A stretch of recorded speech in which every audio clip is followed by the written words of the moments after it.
Hey there, Boots Owen here. This is a Hotpoint washing machine, an inverter motor 10 kg, made by Whirlpool NSWM 1043C WUKN. I'm going to show you today how to clean the lint filter. It's right down here behind this fascia panel. To get that off, I'll get a screwdriver and go pop, pop, pop, and lift it out. Set it aside. The filter's over here.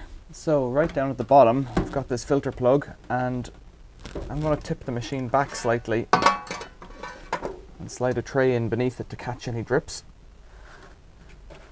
If you're working indoors, you might have to put a towel down, and you could expect 2 litres of water to come out, but you could also expect that if the machine's full of water, it all has to come out. So then, taking a look in, you can see the little white blades of an impeller.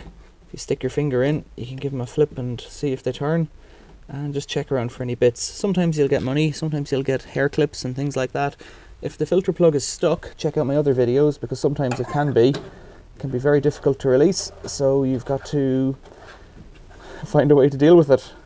Sometimes there's a key or something blocking the filter plug from coming out, or twisting even, and then sometimes jiggling it'll work or something like that. As it stands, that's the plug back in, and we're sure the filter is clean.